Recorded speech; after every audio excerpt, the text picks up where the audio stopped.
Bueno, a ver, qué nos puede contar sobre el aristotelismo cristiano, sería algo así, ¿no, Adrián? Así que te doy la palabra Bueno, y, bueno, bueno, un gusto, la bueno, verdad, un gusto que hayas tomado la posta en esto. Gracias. bueno, gracias. Primero voy a arrancar pidiendo disculpas por la osadía, ¿no? De, de hablar de tal vez uno de los dos grandes metafísicos de toda la historia de la filosofía, si no los únicos dos, ¿no? Santo Tomás y Hegel el segundo. Y quiero contarles antes de empezar dos cositas muy cortitas. Primero, ¿de dónde hablo? Yo este ejercicio lo hago todos los años en la facultad, les explico un poco a los alumnos quién soy, ¿no? De dónde hablo. Y con referencia a este tema, como introducción, quiero decirles que yo no soy una persona creyente, ¿sí? Yo no creo en Dios, por lo menos en el Dios tradicional, ¿sí? Eh, en el Dios convencional, ¿sí? Y lo que tengo es una profunda admiración por Santo Tomás de Aquino y por su filosofía. Tal vez lo que más les juegue en contra en la comprensión en el mundo actual es que sea santo. Posiblemente si fuera Tomás de Aquino, sería tomado como un filósofo general y no como el padre particular de la iglesia. Y les quiero contar también cuál es el plan de la charla. ¿Sí? Yo me ordené la charla porque es imposible abarcar toda la filosofía de Santo Tomás. Simplemente voy a hablar un poquitito de todo y si me extiendo mucho voy a sacar temas. ¿Sí? El plan de la charla es primero, vamos a hacer una pequeña biografía de Santo Tomás. ¿Sí? Luego vamos a hablar de sus obras, luego de los lineamientos generales de la filosofía tomista, y después nos vamos a entrar en el sistema filosófico aristotélico tomista. ¿Sí? Un sistema filosófico que establece un orden jerárquico de la lógica, la filosofía de la naturaleza, la metafísica, la filosofía natural, la filosofía moral, para terminar en la filosofía del derecho. ¿Sí? Entonces, bueno, arranquemos con la biografía de Santo Tomás. Santo Tomás de Aquino, Tomaso de Aquino, nació en Roca Seca en 1224, ¿sí? En la región de Aquino, en el Lazio italiano, en el seno de una familia que eran los condes de Aquino, ¿sí? Una familia noble de origen germano, emparentado su padre con el emperador Federico II. O sea, nació en una familia pudiente e instruida. Su tío era el abad de la abadía de Monte Cassino y fue donde él cursó sus primeros estudios a partir de los 5 años. Estudios de gramática, moral, música y religión. Cuando llegó a la edad de concurrir a la universidad, concurrió en la Universidad de Nápoles y ahí cursó estudios de Derecho y de Filosofía. Cuando termina la Universidad de Nápoles, en la época también había modas, ¿sí? Y le propone a la familia ser un dominico mendicante, ¿sí? Una orden mendicante, que vivían de la mendicidad, y dedicarse al estudio de la filosofía griega y las sagradas escrituras. La familia tenía planificado para él que lo suceda al tío en la abadía de Monte Cassino. Cuestión por la cual lo encierra en la abadía y no permite que, o sea, se opone a esta decisión que toma Aquino. Él se escapa de la abadía y huye a París, a la Universidad de París. Se enrola en los dominicos mendicantes y comienza a cursar y conoce a las dos personas que determinaron prácticamente su vida. Alberto Magno y Alejandro de Jales. ¿Sí? Cristian, si podés compartir la primera filmina, ya la dejamos puesta. En París cursa sus grandes estudios, ¿no? Sus principales estudios. Y sobre todo, Alejandro Magno, que es, Alberto Magno, que es Alberto de Bollastadt, ¿sí? se convierte en su gran maestro. Él lo lleva a lo largo de su cursada a la Universidad de Colonia. Y tanto Alberto Magno como Alejandro de Jales traducen del griego todas las obras de Aristóteles, porque las traducciones existentes al momento distaban mucho de la realidad y estaban influidas por todo el mundo árabe. Entonces deciden hacer las traducciones de la obra y luego de eso, de ahí va a surgir lo que es la obra de Tomás de Aquino, que lo que busca es conciliar el pensamiento aristotélico con la moral cristiana y con el sentir cristiano. ¿Sí? Logra, bueno, por lo menos a criterio del que habla, logra reconciliar la lógica aristotélica con la fe y la obra del mundo cristiano. ¿Sí? En 1256 se recibe de maestro en teología. Ah, perdón, quiero contar algo que es muy importante. La frase que ustedes ven ahí es como consecuencia de uno de los hechos que fueron motivadores en la vida de Santo Tomás de Aquino.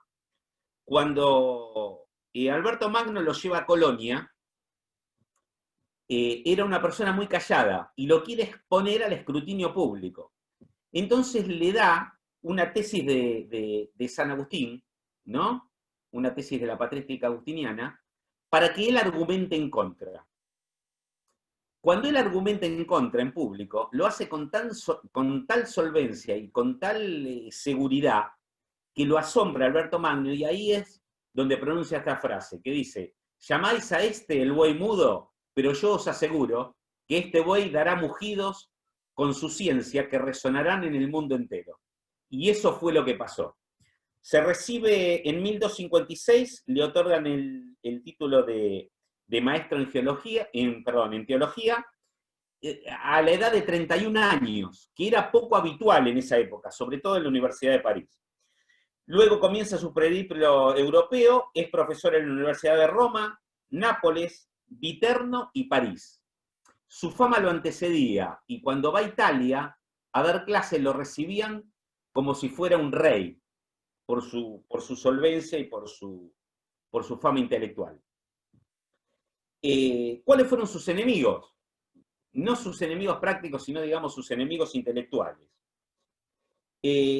Podemos destacar tres grupos que se oponen a la idea tomista. Los primeros son los averroístas, ¿no? ¿Quién era Averroes? Averroes era filósofo y médico de origen berébere, ¿no? Que trascendió su vida en el Califato de Córdoba y en el Califato de Sevilla, y lo que hizo Averroes fue tratar de conciliar la filosofía aristotélica con el Corán y la idea árabe. Y cuando comparan, que Santo Tomás hizo lo mismo para el mundo cristiano, comparan, dicen que Averroes, cuando tuvo que elegir entre el Corán y la filosofía aristotélica, eligió la filosofía aristotélica. En cambio, Santo Tomás, cuando tuvo que elegir entre la realidad de la fe de la Biblia y la filosofía aristotélica, eligió el cristianismo. Dice que la obra de Santo Tomás es mucho más trascendente porque está enfocada en el espíritu humano y en el espíritu de trascendencia, mucho más que la obra de Averroes. ¿Sí? Pero lo que nos puede interesar también es que Averroes viene del mundo del derecho. ¿Sí? Su tío fue cadi principal en la Universidad de Córdoba, que cadi no es el que alcanza los palos de golf, ¿no? Como es ahora, sino cadi era el juez supremo. Y él lo fue, o sea, Averroes lo fue en el Califato de Sevilla. ¿Sí? Aparte de su obra filosófica, también Averroes, contribuyendo a la sabiduría universal, lo que él es famoso también por un gran tratado de medicina. ¿Sí? El segundo grupo que resistió la filosofía tomista fueron los agustinistas platónicos, ¿no? Luego de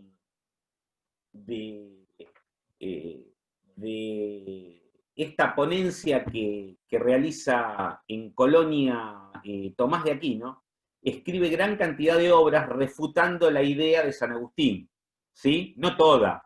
Recordemos que San Agustín y la patrística, aún el catecismo que se usa hoy, ¿sí? Es producto de San Agustín y la patrística. Lo que él, sobre la definición humana, ¿no? Recordemos que San Agustín era platónico y establecía que el alma era la parte perfecta del ser humano y el cuerpo era una carga. Sin embargo, la definición que va a dar Santo Tomás de la persona humana va a decir que es una unión sustancial de cuerpo y alma, en la cual ambas partes representan parte de la humanidad, razón por la cual ambas son importantes. El tercer grupo que se opone a la filosofía tomista son los seculares antimendicantes, ¿sí? Como lo establece su nombre, eran aquellos que repudiaban la religión y repudiaban la mendicidad, ¿sí? Como un modo de vida, como un modo de vida. En realidad, el núcleo estaba formado por obispos, sacerdotes y diáconos, pero no de congregación, sino obispos, sacerdotes y diáconos digamos, de la estructura burocrática de la iglesia. ¿Sí? Ya para ir terminando, podemos decir que en 1273, Tomás de Aquino tiene una visión y una revelación divina. Después cuando expliquemos un poco más el tema del acceso a Dios que establece Santo Tomás, vamos a tener claro que esa visión divina de 1273, que Dios se le revela de una manera, no a través de la razón, sino a través de la fe. Y hay una frase fundamental que me parece interesante rescatar, es que él en 1273 dice que toda su obra, que no va a escribir más, y toda su obra es paja para quemar, porque toda su obra está abocada a la prueba de la existencia de Dios y no hace falta, porque la fe es mucho más perfecta y esta revelación hace que toda su obra, ¿sí?, sea paja para quemar. Muere al año siguiente, en 1274, y dado que, contrariamente a lo que pensamos, había puesto en jaque la mayoría de las creencias y sobre todo la estructura filosófica que sostenía la Iglesia hasta ese momento, se presume, si bien no está probado, que podría haber sido envenenado. Posterior a su muerte, hechos importantes. Primero, en 1323 es canonizado. ¿Por qué es importante que sea canonizado? Lo canoniza Juan XXII. Pero ustedes saben que para la canonización, esencialmente, tienen que obrar milagros. Si habrá sido magnífica su obra, que Juan XXII dice que los milagros de Santo Tomás son sus obras. Que no hace falta que opere milagros, porque el milagro es su obra. ¿Sí? En 1567, recordemos, muere en 1274, en 1567 es nombrado doctor de la Iglesia y en 1880 patrono de todas las universidades y los centros de estudios católicos. ¿Sí? Ahora nos vamos a referir a su obra. Santo Tomás tiene más de 73 títulos, ¿sí? De lo cual toda su obra se refiere a una síntesis entre el pensamiento cristiano y el pensamiento crítico aristotélico, ¿sí? Lo más importante son tres. La primera es la Summa Theologica o Summa Theologiae, ¿sí? Es su principal obra. Y lo que es extraño, que su principal obra filosófica es una obra teológica, ¿no? Después, cuando lleguemos a este punto, vamos a ver por qué. La segunda obra es la Summa contra Gentiles, que en realidad son las bases para predicar el Evangelio en el mundo musulmán, ¿sí? Y la tercera es lo que denominamos Scriptum Super Sentencias, ¿sí? Que son escritos criticando sentencias de otros autores, ¿sí? La obra está inspirada en Aristóteles, la obra de la Suma Teológica, pero esencialmente tiene aportes platónicos, agustinenses, estoicos, neoplatónicos, árabes y judíos. ¿Sí? ¿Cuál es lo que a mí me interesa exponer acá? ¿Cuál es el plan de obra de la Suma Teológica? Que es un poco lo que nos va a describir toda la vida y toda la filosofía de Santo Tomás. En un primer movimiento, la obra comienza en Dios, como principio de todo. Luego, desciende a los seres creados. Y en su tercera parte, asciende nuevamente a Dios a través de la actividad humana, por ser el hombre síntesis de toda la creación. ¿Sí? ¿Y cuál es el método de escritura de la Suma Teológica? Es un método que a mí en la facultad, sí, nunca fui muy normal, ¿no? Pero en la facultad me fascinaba que se denomina el método de la suma. Incluso tengo escrito un trabajito hecho sobre cuál era el método que se empleaba en la suma, ¿no? Para debatir cada tema, Santo Tomás establecía 5 pasos. El primero, el enunciado de una tesis.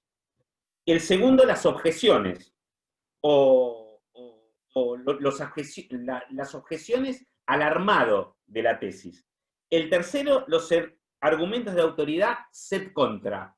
O sea, todos los argumentos que él encontraba en contra de esa tesis. Cuarto, los argumentos de tesis, el respondio dicendum, o sea, los argumentos a favor. Y el final eran las soluciones a las objeciones, por lo cual siempre confirmaba la tesis. ¿Sí? Esto era interesante porque cuando se armaban los debates, ¿sí? Un grupo establecía los argumentos en contra y otro grupo establecía los argumentos a favor.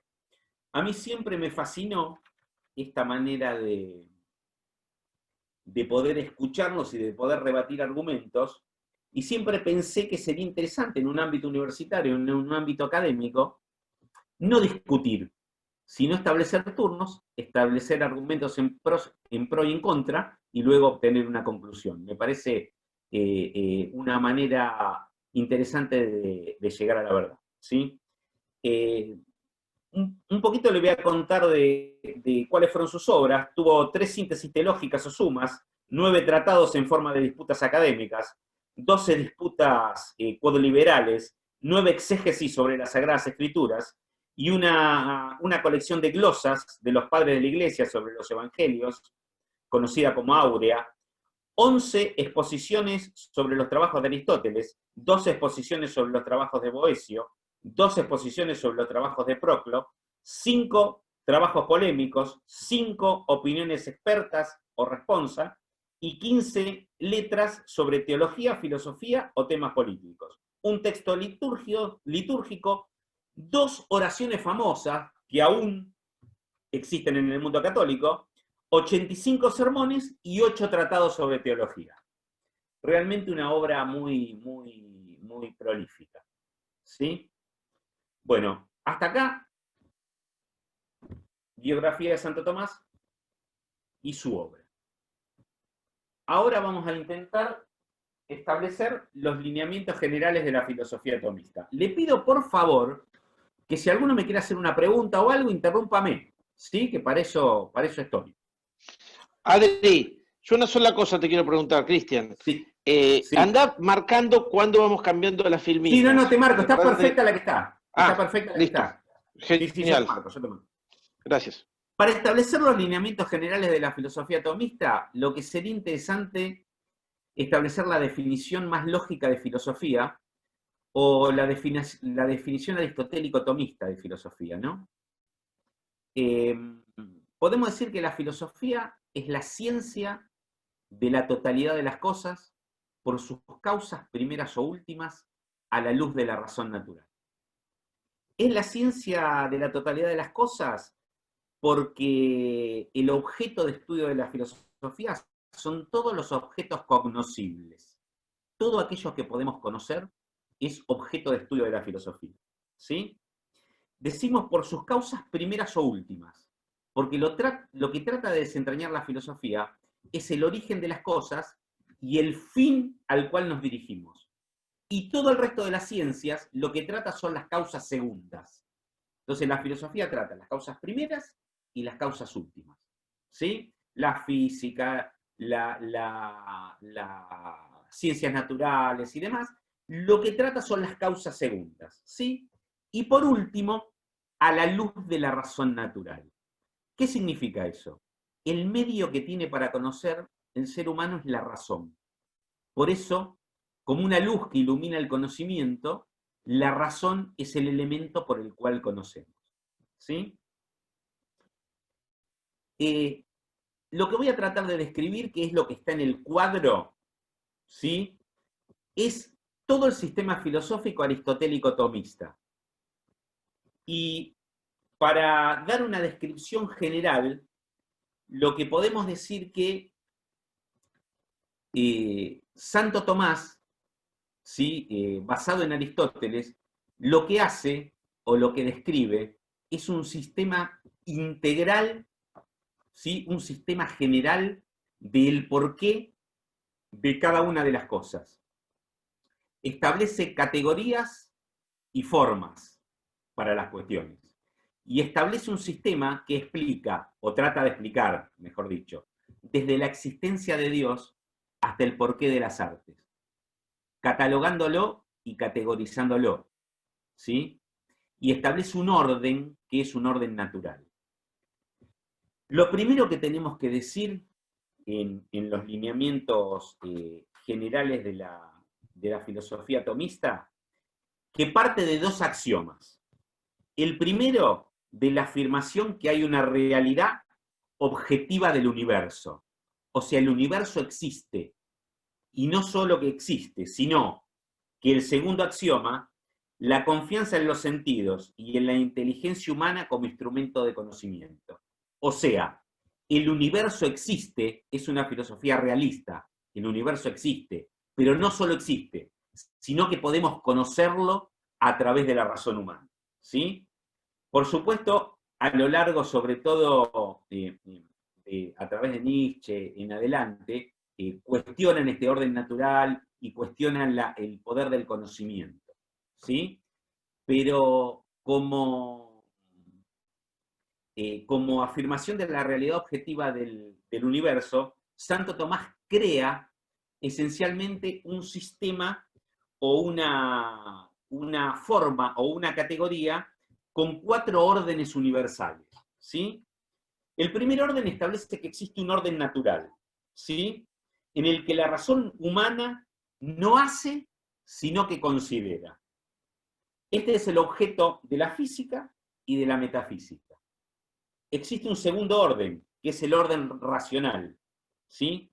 En el que la razón humana hace en sus propios actos, ordenando entre sí los conceptos y sus signos, que son las palabras.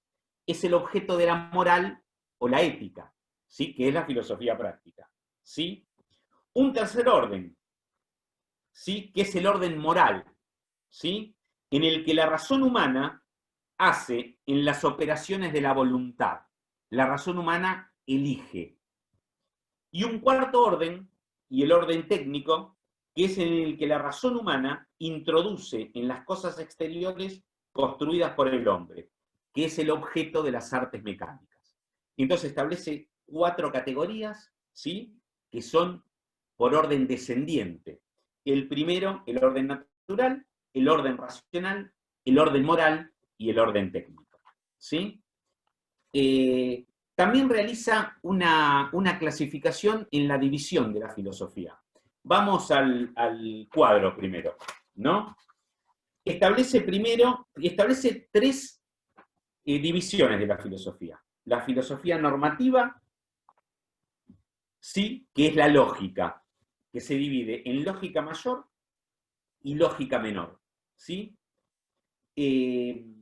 La lógica material o mayor se preocupa del contenido de la argumentación, trata de dirimir la verdad de los términos y las proposiciones del argumento.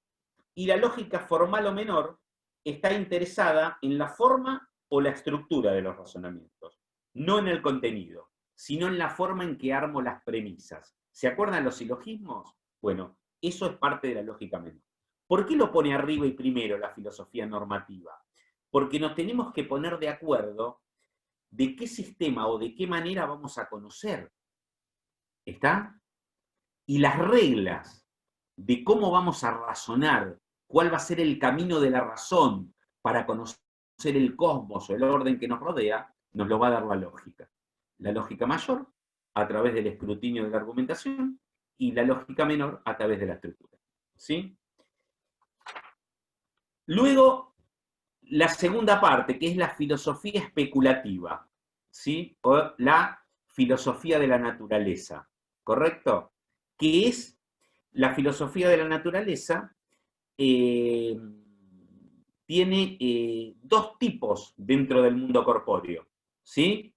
Los seres inorgánicos, que de eso se encarga la cosmología, y los seres orgánicos, que es que los seres vivientes, ¿sí? Que son las plantas, los animales y el hombre, pero desde el punto de vista del ser viviente. ¿Está?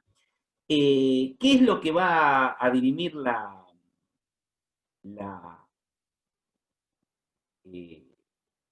cosmología? La cosmología va a establecer las propiedades de los seres inorgánicos, la cantidad, la multiplicidad, etc. ¿Sí? Y se basa en lo que llamamos la teoría ilemórfica, que es una teoría aristotélica. Ile viene de materia, morfe de forma. ¿Está?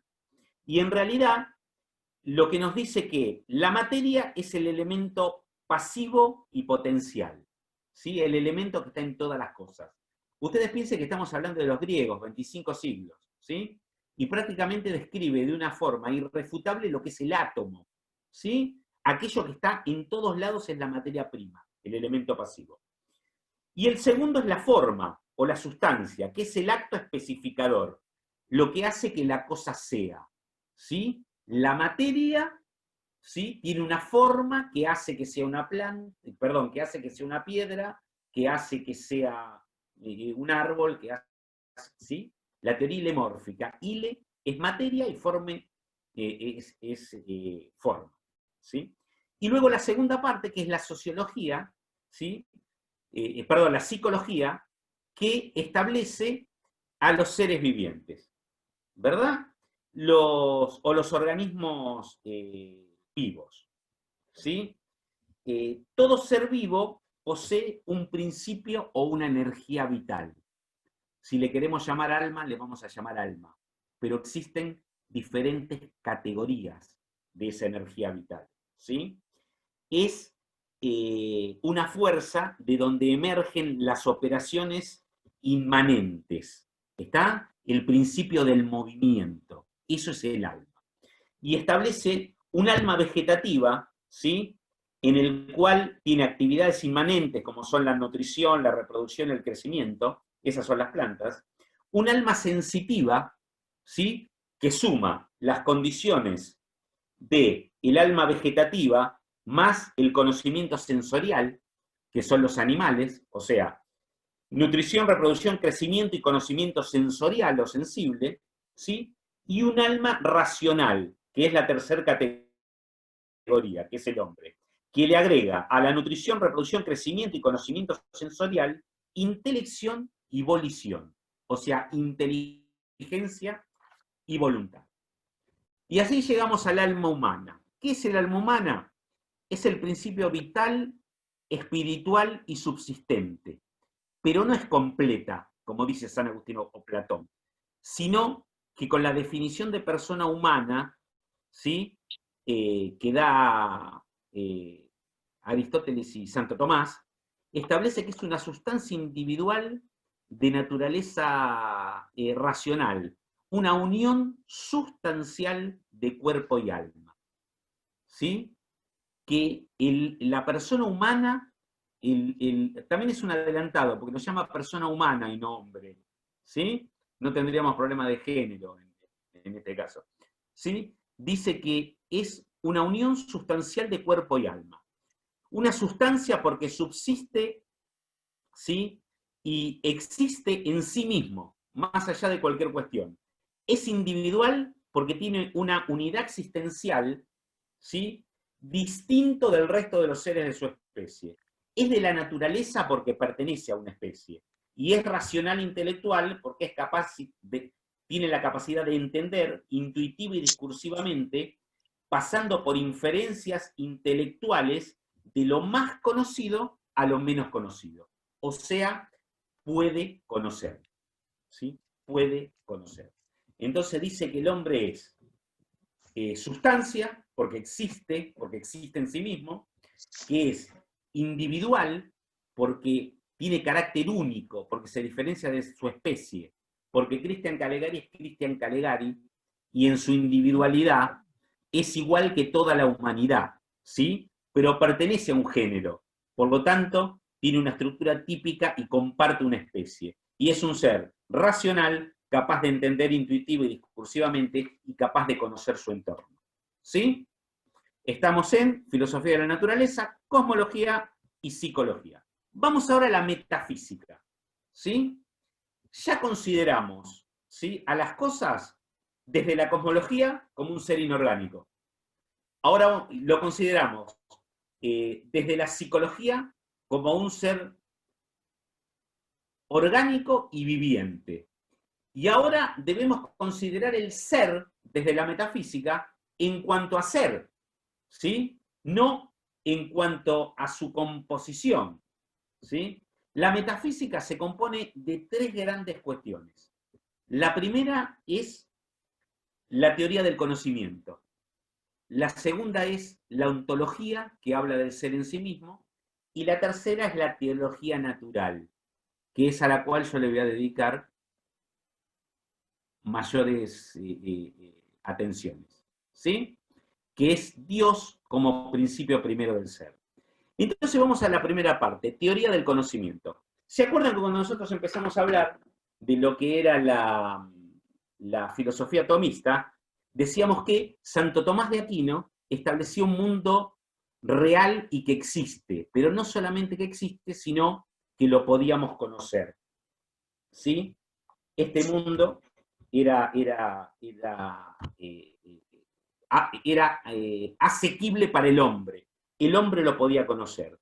Y la mecánica por lo cual lo conoce, la elabora Santo Tomás a través de la teoría del conocimiento, ¿no? Dice que conocer es conocer algo, conocer su esencia, ¿sí? ¿Y qué se puede conocer? Algo que existe, que es el ese, que es la existencia. ¿Y de qué manera se conoce? ¿Sí? Yo estoy haciendo, por supuesto, un resumen, ¿no?, más que acotado. El ser humano, o sea, el hombre, la mujer, no se ha podido desprender de su animalidad, ¿correcto? Y puede solamente tener acceso al mundo a través del conocimiento sensible, o sea, a través de los sentidos, la vista, el olfato, si el tacto, ¿está? Por lo tanto, dice que nada hay en el intelecto en cuanto a conocimientos que no haya pasado primero por los sentidos. La limitación de conocer o la ilimitación de conocer siempre está dado a través de los sentidos, ¿sí? ¿Cómo es el proceso de conocimiento? Los sentidos se lanzan sobre la realidad objetiva existente, toman esa realidad, ¿sí?, lo ingresan a la razón y la razón emite juicio, ¿sí?, que es el conocimiento inteligible. Emite juicio sobre las cualidades de las cosas. Luego de eso, que emitió juicio y que armó la idea, esa idea vuelve al intelecto para quedar en la memoria. El ejemplo típico es la hoja blanca, ¿correcto? El conocimiento sensible está dado por la característica de blanco de la hoja, y el conocimiento inteligible por el concepto de hoja. O sea, hoja blanca es el concepto inteligible, la hoja, ¿no? La determinación de qué es el conocimiento inteligible. Y el conocimiento sensible, la cualidad, es blanca. ¿Sí? ¿Qué más? Segundo, la ontología, el ser en sí mismo. La inteligencia reconoce como noción principal la del ser. Conocemos lo que existe en la medida que existe. Eso es el ser. Todo lo que es ser. Y el ser en realidad es una analogía. ¿Por qué? Porque el ser existe en función de una analogía. ¿Qué es una analogía? Es algo esencialmente diverso, pero relativamente igual.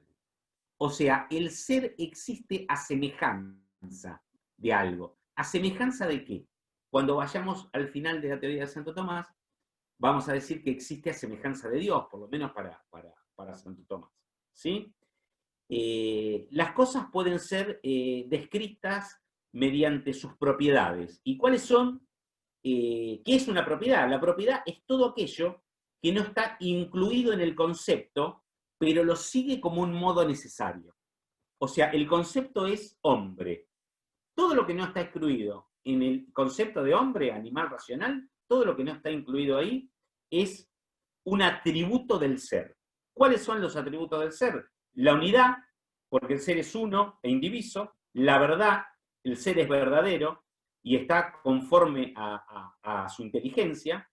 Y tercero, el ser es bueno, porque solicita y satisface la voluntad y tiende a la perfección. ¿Está? Bueno, después de esto podemos mencionar un par de cuestiones más, no me quiero meter mucho en metafísica porque sé que es álgido, pesado, complicado. Podemos hablar también de potencia en acto, potencia y acto, ¿sí? Todo aquello que tiene la cualidad o puede existir es potencia, y aquello que existe es acto. Ahora, para pasar de la potencia al acto, se necesita de un ser en acto, ¿sí? Para existir, para decirlo de alguna manera, necesitamos de un ser en acto. ¿Qué dice Santo Tomás? El único ser pleno en acto, que siempre estuvo en acto, es Dios. Así que para existir, para pasar de la potencia de la existencia al acto, necesito de Dios. ¿Sí? ¿Qué más? Bueno, seriente. El ser, como nombre ser, es la esencia, es aquello que compete al existir. ¿Sí? Y el ser como participio presente es el ente, es aquello, que está existiendo. ¿Sí? O sea, la esencia es aquello que compete al existir. ¿Sí? Y el ente es aquello que está existiendo ahora, con características naturales. ¿Sí? El, la sustancia es el ser existe en sí mismo y autónomo. ¿Sí? Las categorías del ser son la sustancia, el ser existe en sí mismo y autónomo. Y existen los accidentes del ser, que son la cantidad, la cualidad, la relación, la acción, el lugar y la localización, el tiempo, la posición o estado y la habitud. Y pensemos que estos accidentes del ser, aunque parezca mentira, si lo vemos se van a reproducir luego en las relaciones del ser, que están en materia de derecho. ¿Sí? Bueno, principio de del ser y bueno, causa del ser no la vamos a ver. ¿Sí? Y espero que haya terminado la parte más, digamos, más álgida o más complicada de la filosofía atomista.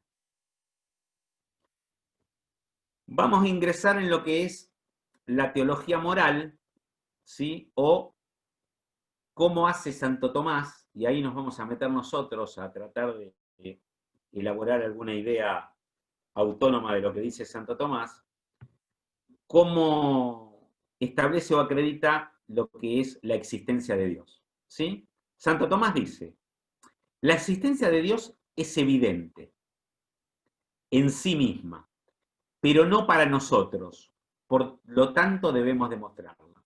Entonces, la existencia de Dios es evidente en sí misma, pero no para nosotros. Nosotros debemos demostrarlo.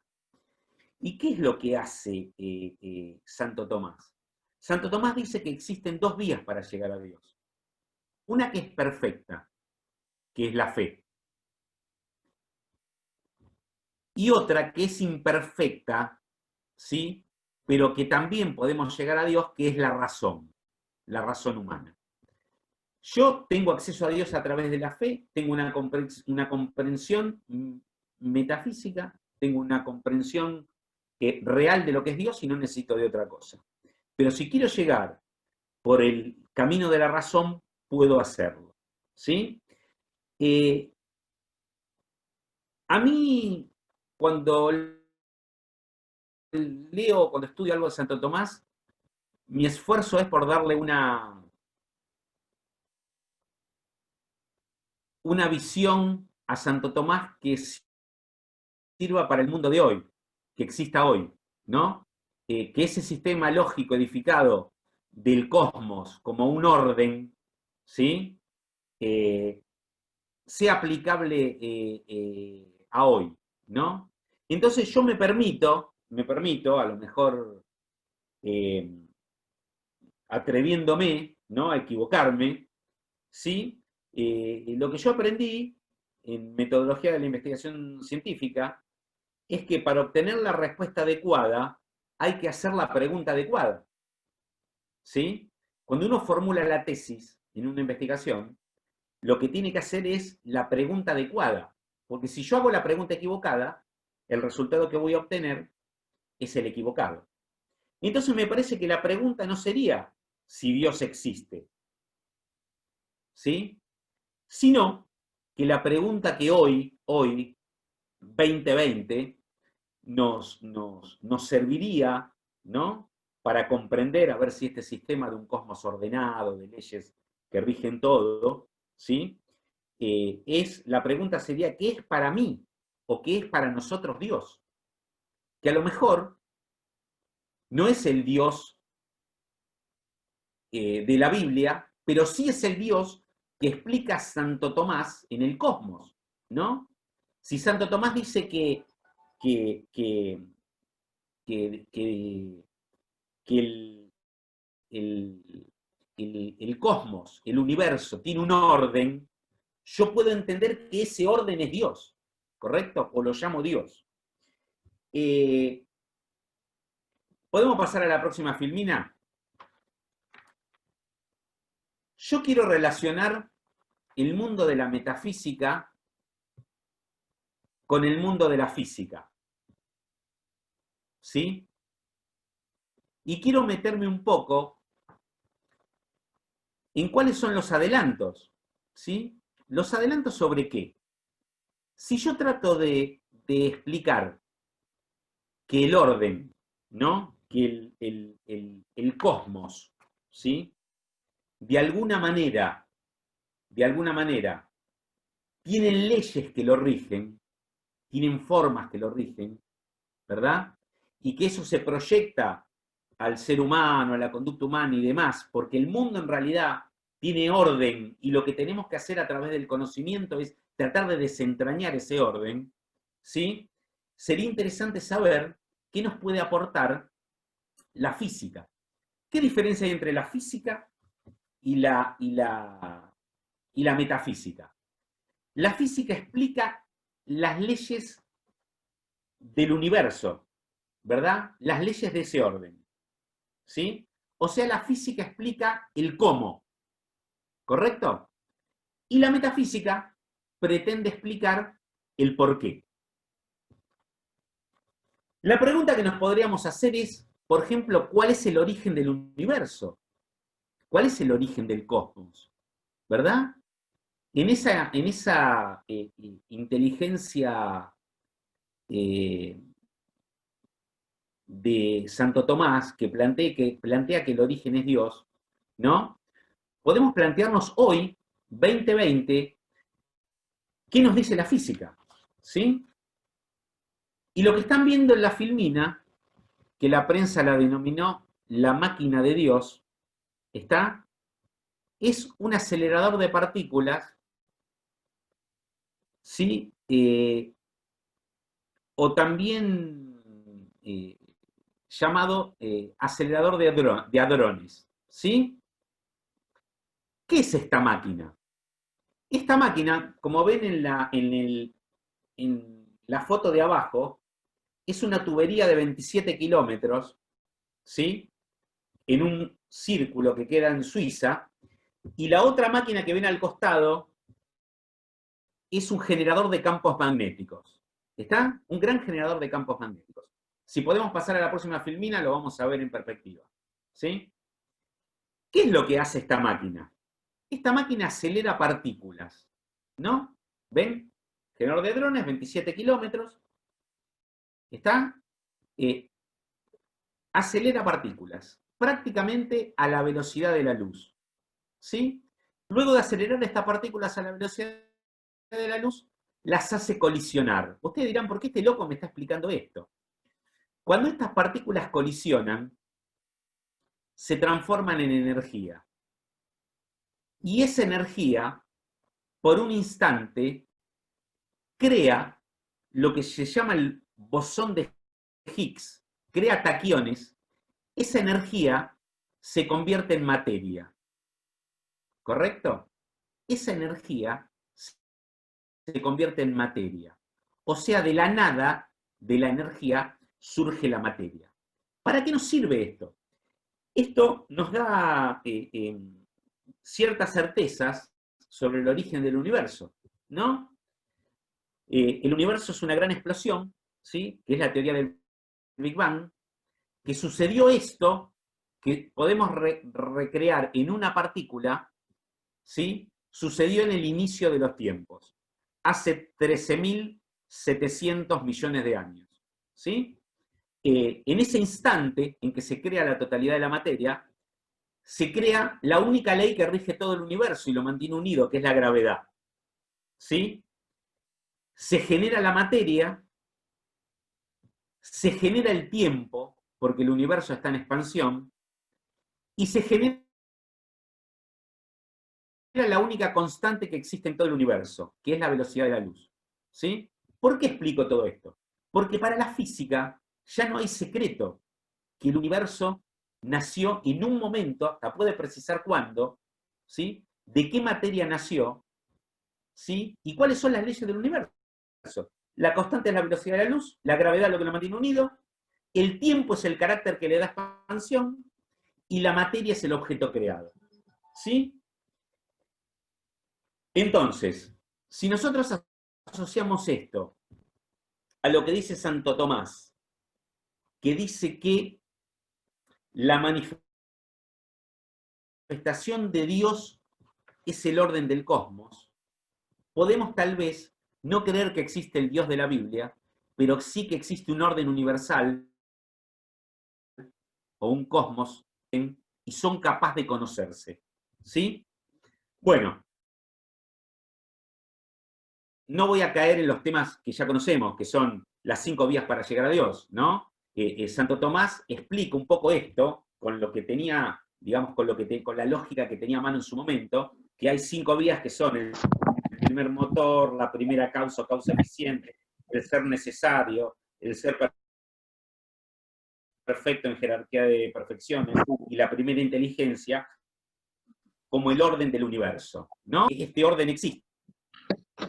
Lo que hago es atravesar estas 5 vías para llegar a Dios.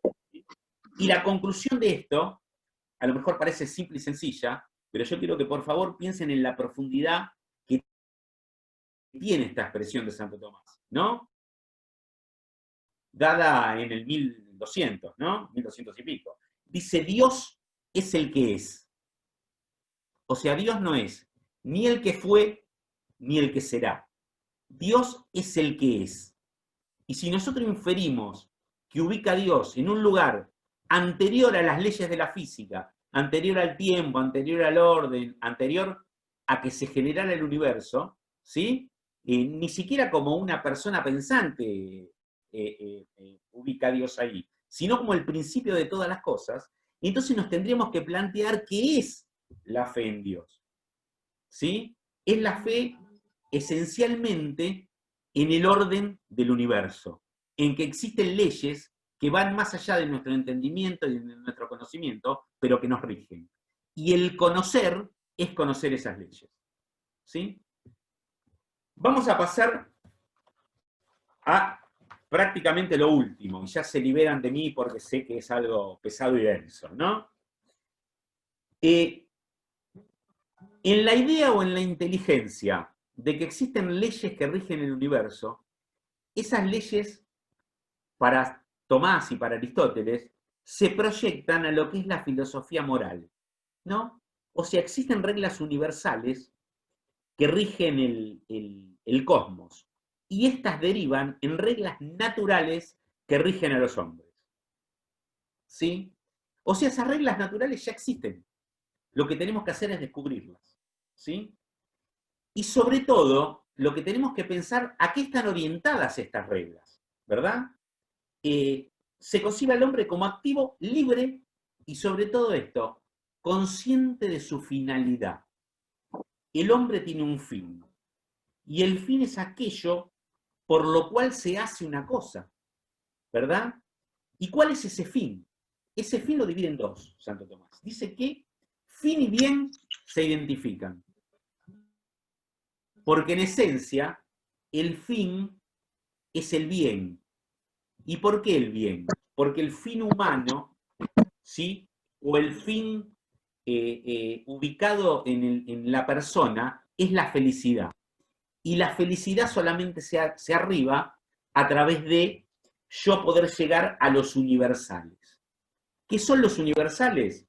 De vuelta, es la tendencia a la bondad, a la justicia, a la templanza y a la fortaleza, que son las virtudes cardinales que debe adquirir el hombre. ¿Sí? Prudencia, justicia, templanza y fortaleza.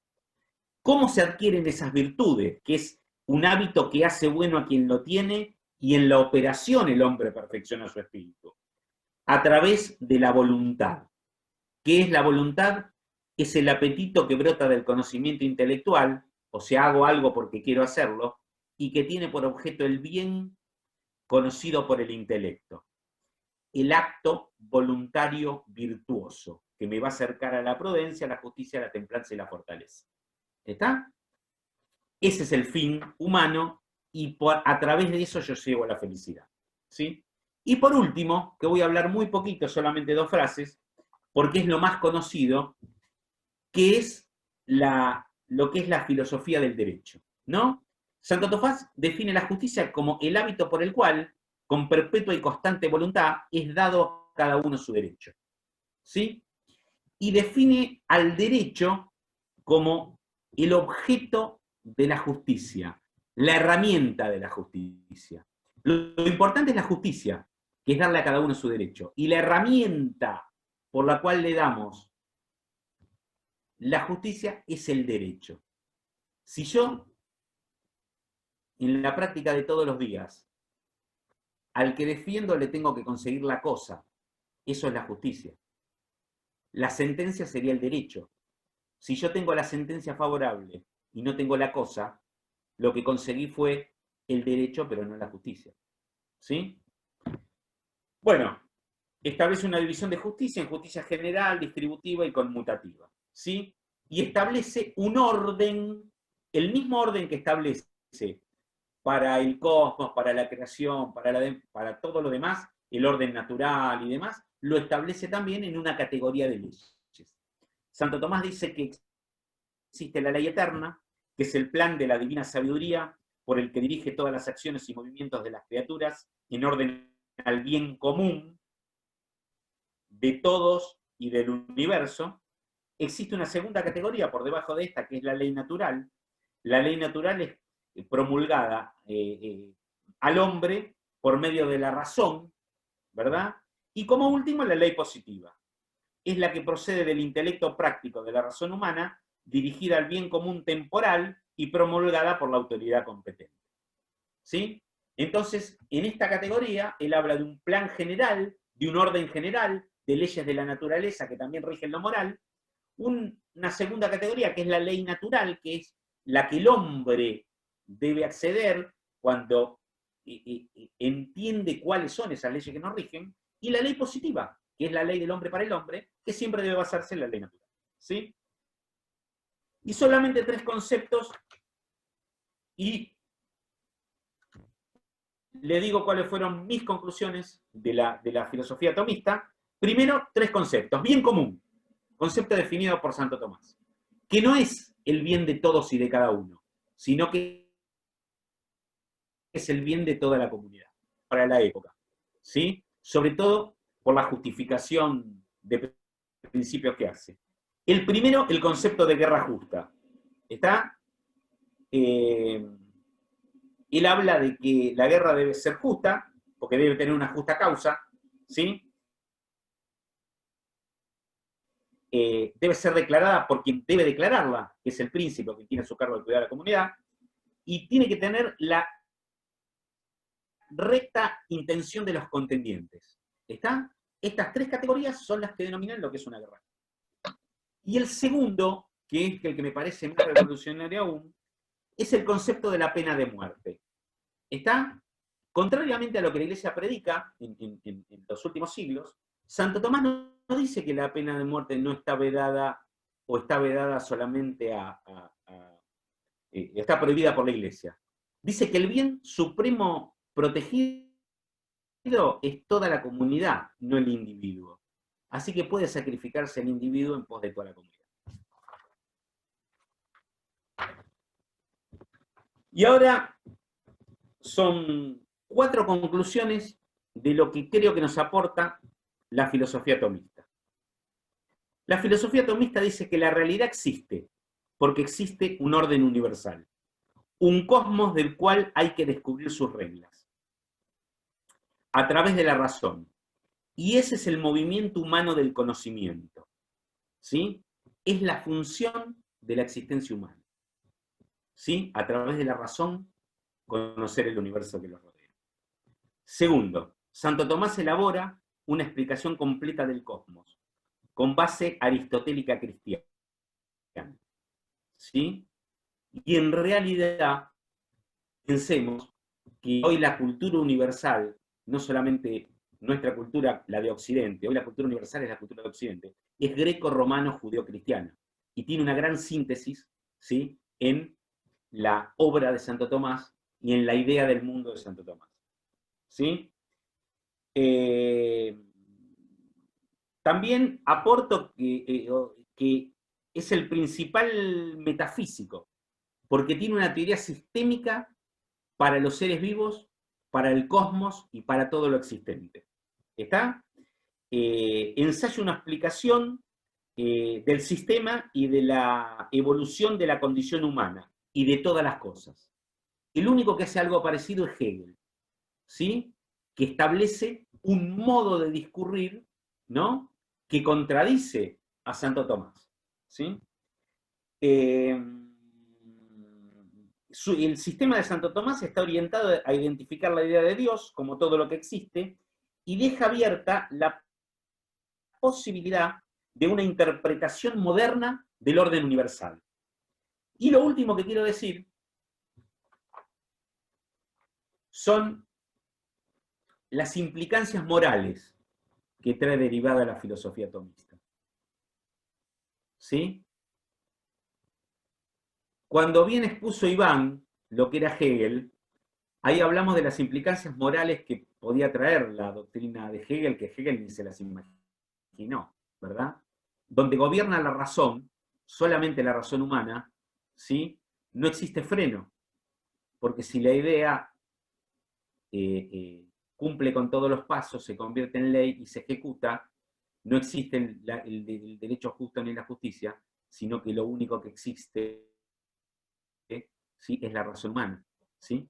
Si las implicancias morales de la filosofía tomista ponen al bien, o entre comillas, a la idea de Dios por sobre nuestro sistema de apreciación del universo, y cree que el cosmos proyecta leyes morales, ¿sí?, a toda la humanidad, el tope, ¿sí?, va a ser ese. Digamos, si existe un universal de humanidad, si existe el concepto de humanidad, ese concepto trae aparejado lo que hoy es los derechos humanos, la dignidad por el solo hecho de ser humano, ¿sí?, la protección, los derechos, ¿sí? Si existe la humanidad como concepto universal, si existe el bien como concepto universal, ¿sí?, si existe todo eso, a lo cual nosotros tendemos por un orden natural, ¿sí?, no podía haber existido en el siglo XX los 150 millones de muertos. Entonces las implicancias morales de la filosofía, ¿sí?, se ven en la aplicación práctica. Y para cerrar la charla, quiero citar estas últimas dos frases que están en la Filmina, que la primera es de Santo Tomás, que dice: el maestro que se limita a responder un problema solamente con argumento, citando autores, deja al discípulo con la cabeza vacía. ¿Qué quiere decir? Que la filosofía no es solo citar autores, sino también es arriesgar conceptos, así nos equivoquemos, ¿sí? Tratar de entender el mundo que nos rodea a través de nuestra razón, así nos equivoquemos, ¿sí?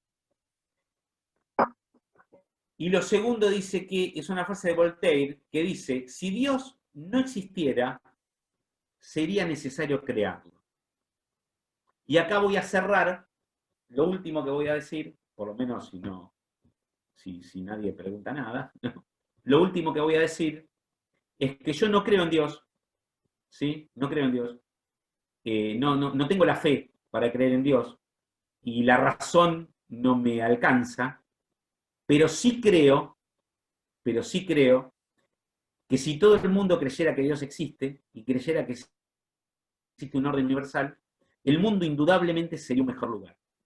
Y tal vez la alegoría del loco en el mercado de Nietzsche, ¿no? Que nos dice a dónde va a ir ahora la humanidad.